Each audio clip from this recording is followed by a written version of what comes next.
the blood, all the pain,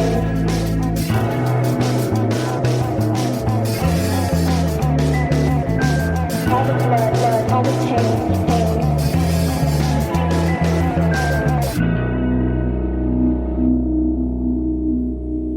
Hey, Crime Salad listeners, welcome back to another episode of Crime Salad. We're your hosts, Ashley and Ricky, and we have 3 wonderful shout-outs to make. I don't get to talk?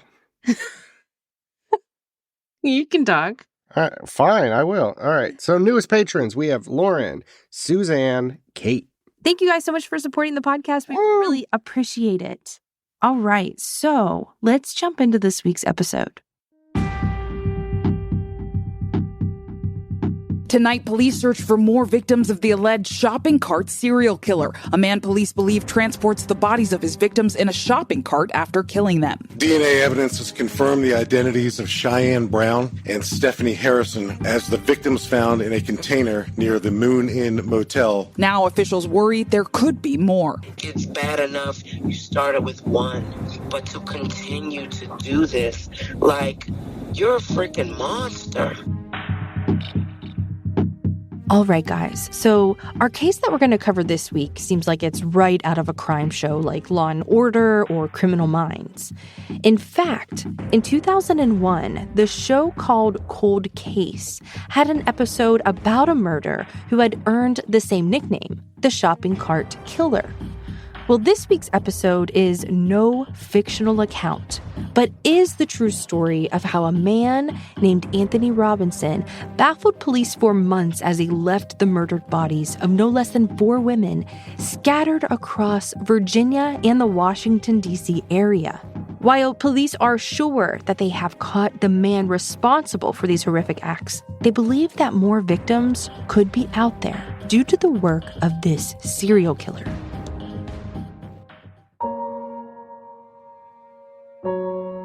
54-year-old Aline Redman, who goes by the name of Beth, left her house the evening of Sunday, October 24th, 2021, to meet up with someone she had been talking to. Well, later that night, after a few hours had passed, her daughter Amanda sent her a text asking where she had gone. Her mom replied that she was at the Howard Johnson, a motel in town, watching a football game. Though her mom was single and had friends she would see often, Amanda thought that it was a bit strange that her mom was at a motel. Trying to get more information, Amanda asked her mom who she was with, but her mom replied, "None of your business." Growing a bit more concerned, Amanda asked what room she was in, just in case she needed to pick her up. But again, she got the same reply, "None of your business." Trying not to think too much of it, Amanda figured her mom was just hanging out with a friend, though her responses were a bit off. Amanda wasn't that concerned. Nothing about her messages seemed too strange, especially if she was just joking around by saying none of your business. It didn't seem like her mom had any hesitation or concerns about who she was with. Besides, Beth was a 54-year-old, a grown woman, and her daughter trusted that. Wherever she was and whoever she was with, everything would be fine. But as the night went on, Beth still didn't return home. Amanda, her sister, and the rest of Beth's family began to grow nervous. It wasn't like Beth to not answer calls or to not return home at night. Beth also didn't have a car, so they were worried about how she would be able to get home. The hours started to turn into days. Knowing that something was wrong, they decided to report her missing to the Harrisonburg Police Department. For weeks, no news came in, and still Beth didn't respond to messages or calls, show up for work, or return to her apartment. Her 2 daughters knew something wasn't right and began to fear the worst. While Beth Redman's children were very concerned for the safety of their mother, over 60 miles away in a town called Charlottesville, another family was getting ready to file a missing persons report. Tanita Smith, or Nita as her friends called her, was a 39-year-old mother of 6. For the Smith family, November was a particularly difficult month. it marked the anniversary of the disappearance of Sage Smith, a member of the family who was only 19 years old when she went missing.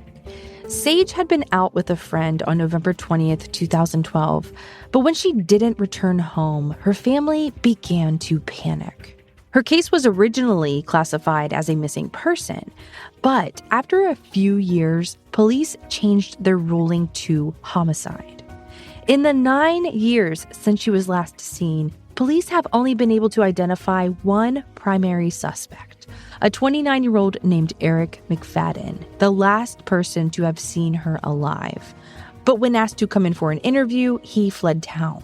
At this time, Eric McFadden is also considered a missing person.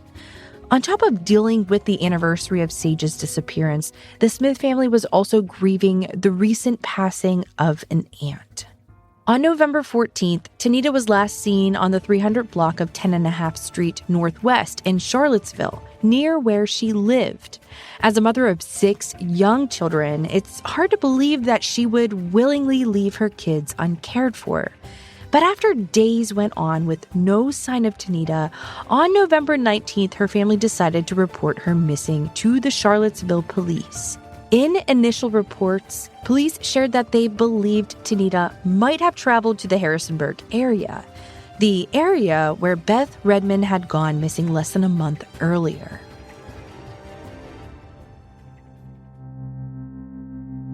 Just days before Thanksgiving, police finally made a horrible discovery and confirmed the news that Tanita and Beth's families had been dreading. In an underdeveloped area of Linda Lane and Country Club Road in Harrisonburg, Virginia, the mutilated bodies of 2 women matching Tanita's and Beth's descriptions were found. They were only a short distance from each other. Police were able to determine that each had been killed at different times based on the levels of decomposition. Despite being found in the same location, police couldn't find any evidence that the 2 women knew each other. It hasn't been released yet what led each of these police departments to the lot that was under construction on Linda Lane in Harrisonburg. But both the Harrisonburg police, who were working on Beth's case, and Charlottesville police, working on Tanita's case, converged on the area together. With 2 victims found, both police departments knew that they were possibly looking at something larger than just 2 isolated killings. It was clear that these 2 mothers, who lived miles apart, had run into the same killer and met the same fate. With the evidence they could see, police had to ask, could this be the work of a serial killer? Now, luckily, just a day after finding Tanita Smith and Beth Redmond's bodies, police made their first and only arrest in the case. 35-year-old Washington, D.C. resident Anthony Robinson was taken into custody and was charged with 2 counts of murder. We don't know much about Anthony Eugene Robinson before his arrest for 2 murders on November 23, 2021. He's 35 years old, had an address in Washington, D.C., and had spent time living in various different states along the East Coast. In the case of serial killers, it's rare that someone just starts out with multiple murders. Usually there's smaller, petty crimes that help investigators create a timeline and how the killer evolved. Oftentimes, there's a history of abuse, violence, or other destructive crimes. But what surprised and worried the Harrisonburg police team the most was that Anthony did not have any prior criminal history. It was incredibly unlikely that Anthony had just suddenly snapped and decided to murder 2 seemingly random women in the span of only a few weeks. Instead of seeing Anthony as a first-time offender, his lack of criminal record instead implied that he had simply never been caught for any of his previous crimes. This sent police searching for more victims. In the past, Robinson had been fairly transient. Investigators who were able to find addresses associated with his name in Maryland, Washington, D.C., and as far north as New York. Given that the women were from two different counties, this killer's hunting ground could have easily extended to other cities and states. With such wide area to cover for possible victims, police had a difficult task ahead of them, and Anthony wasn't talking. Based on the evidence the police had gathered so far, it didn't appear likely that Anthony had any accomplice to his crimes, but they hadn't ruled out that possibility completely. As this is still a relatively recent case, and the investigation is ongoing, some of the information that tied Anthony Robinson to the crime in the first place hasn't been released. Based on the police reports and press conferences, here's what we know so far. Police are now assuming that Anthony Robinson met Beth Redman and Tanita Smith through dating sites. Once the women were comfortable talking to him online, he would ask them to meet in motels in the area, most likely the Harrisonburg area. This coincides with what Amanda May told police about her mother's disappearance. Beth had said that she was at a motel watching football. After figuring out that the women were connected to Anthony through the dating sites and his methods for getting them alone, police assumed then that the women were most likely killed at the motels. According to initial autopsies, Beth and Tanita's cause of death was deemed blunt force trauma. Police Chief Kevin Davis didn't go into details about what had specifically happened to them, but he did share that the killings were brutal, reporting that the killer does unspeakable things to his victims. Based on the mutilation to their bodies, the women had undergone immense trauma before their deaths. Even worse, after killing his victims, police shared that Anthony Robinson then dismembered their bodies to make them easier to move. He then loaded their cut-up bodies into a shopping cart to transport them to the dump site, where they were later found by police. According to Chief Davis, there's video evidence of shopping carts being used for this, and this video evidence may be a strong part of what tied Anthony to the crimes. Because of this unusual method of transporting the bodies, Anthony Robinson had been nicknamed the shopping cart killer. Soon after Anthony's arrest, the investigators' fears were confirmed. Tanita and Beth were not his first victims. More bodies were found with ties to the shopping cart killer. Once their primary suspect, Anthony Robinson was arrested for killing Beth Redman and Tanita Smith. The Harrisonburg police in charge of the investigation began to look into his actions over the past months to see if they could link him to any other killings or missing persons. Since they determined that he had been finding his victims on dating sites, police were able to access his account to see who else he had been talking with. Also, given their concern about his connection to other counties and states, police broadened the search radius to consider if Anthony had any contact with missing women in other states. Law enforcement worked across different departments, like homicide and missing persons, to see if they could piece together more evidence and help bring closure to more families that might have been affected by Anthony Robinson. Part of this process was contacting other counties in the area to see if they had similar cases or information regarding Robinson. Interestingly, it was the Washington's Metropolitan Police Department that reached out to the Harrisonburg investigators to ask questions about Anthony Robinson. They were looking for a woman who had gone missing months earlier in the southwestern Washington, D.C. area, near where Anthony lived. None of these families deserve to go through this. Not only, is my daughter gone, like he took the life of my unborn grandchild. 29-year-old Cheyenne Brown had been reported missing on September 30th, 2021, and this was weeks before either Beth or Tanita disappeared. Cheyenne had a 7-year-old son named Juan, and they lived together with Cheyenne's mother, Nakarda. When Nakarda couldn't get in touch with her daughter that night, she was very worried and assumed the worst.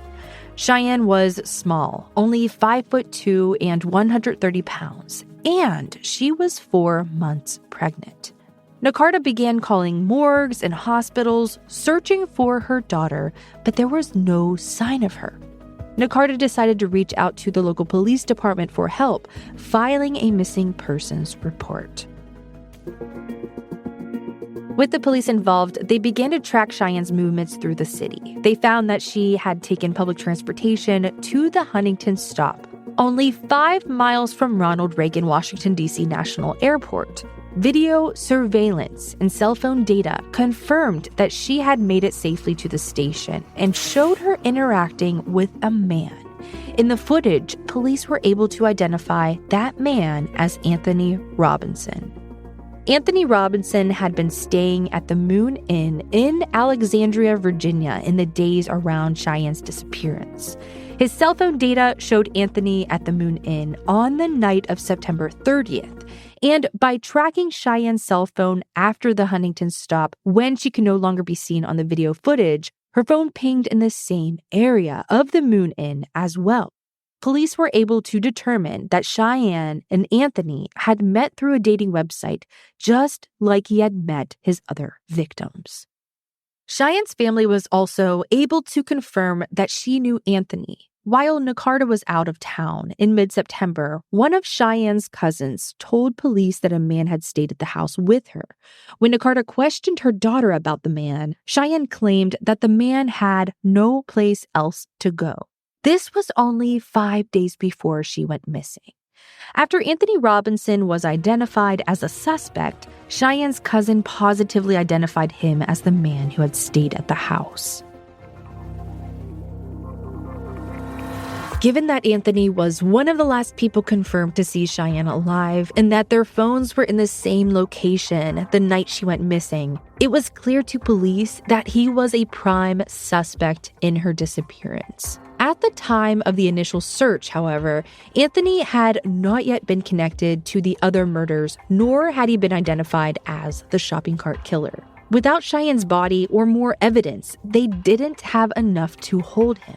Police searched the area around the Moon Inn for Cheyenne or her body. They brought in cadaver dogs, but unfortunately, the search turned up nothing. But in November 2021, when the Washington Metropolitan Police Department heard that Anthony Robinson had been arrested in connection with these other murders, it was just the break in the case that they needed for Cheyenne. After learning about his MO, they returned to the Moon Inn, where Cheyenne was last thought to have been, with fresh eyes. They knew that Anthony had transported the body of his victims in shopping carts, so they were on the lookout. Not far from the motel, searchers found what they were looking for. A red shopping cart was found in a partially wooded area. Next to the cart, they found a large plastic bin containing not one body, but 2. Like Tanita and Beth, the bodies had been disassembled. Given the state of decay, it has not been easy to fully identify the victims. However, one is presumed to be that of Cheyenne Brown, based on a tattoo of her name and a lily on her right arm. Despite hoping for the best, Cheyenne's family is certain that it is her. Given that she knew Anthony Robinson, her phone last pinged in the area, and the tattoos, it's hard to believe it could be anyone else. But it cannot be fully confirmed until the DNA test or dental records come back. Cheyenne's family is obviously devastated to learn that their beloved daughter, cousin, and the mother of Juan and her unborn child had been brutally murdered. Nakarta spoke out saying, "My heart is broken. Just the thought of my baby not being here is devastating. It's like a bad dream I just want to wake up from." Now, we did mention there were 2 bodies found, just like the location where Tanita and Beth were found, and also with different times of death. At this time, the other woman found with Cheyenne near the Moon Inn has not been identified. The body was more decomposed at the time of discovery, so the autopsy is more difficult to conduct. Despite this, police are working tirelessly to identify the victim, and they do have some strong leads pointing to who this woman may be, but they haven't announced any names officially yet. Some have suggested that it is the body of Stephanie Harrison. Stephanie was 48 years old and was visiting the nation's capital this summer. She had come in all the way from Redding, California. Stephanie's family last spoke to her on August 19th. When they stopped hearing from Stephanie, her daughter checked her bank account to see if she could find any more information about her location. As it turned out, one of the last charges made to Stephanie's account was at the Moon Inn. She had been staying at the same motel Anthony had checked into, and not far from where the bodies had been found. When Stephanie's family hadn't heard from her, they were very concerned. Stephanie had schizophrenia and needed medication to manage her condition.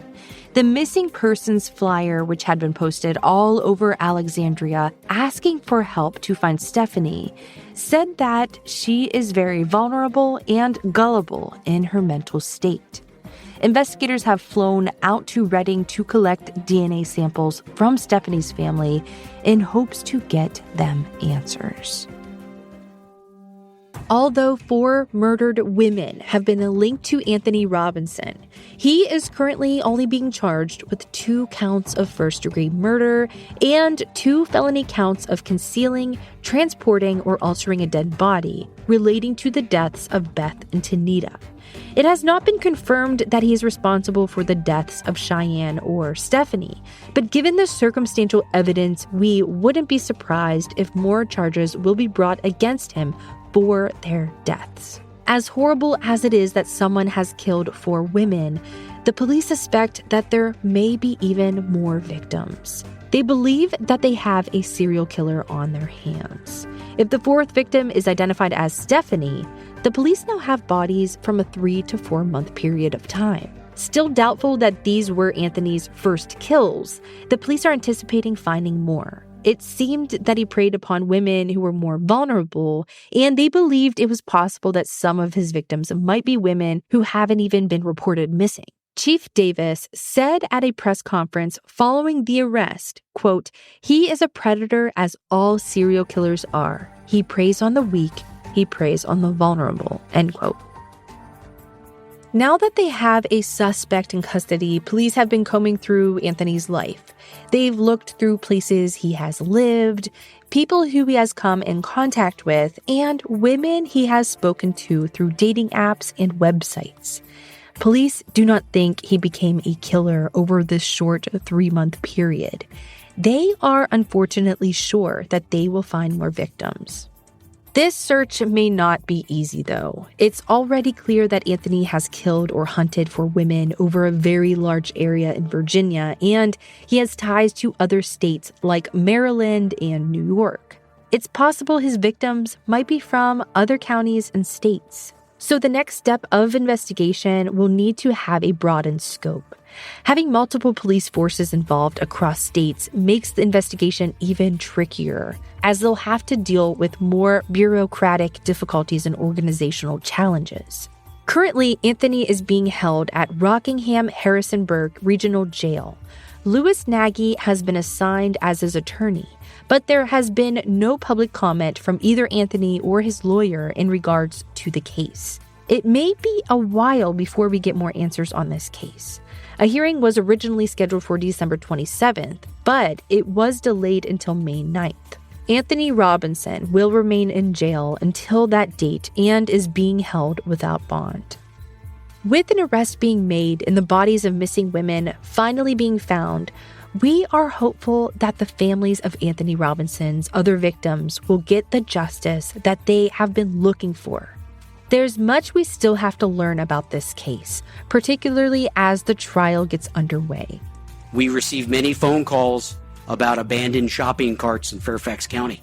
But what we really need is information about previous contacts that any member of the listening public may have about Robinson. Because this case is not about shopping carts. It's about a serial killer who took the lives of innocent women. Here at Crime Salad, we will keep you posted on any new developments. Thank you all so much for listening to this week's episode. We will see you next week. Crime Salad is a Weird Salad production. Are you kidding me? That was perfect.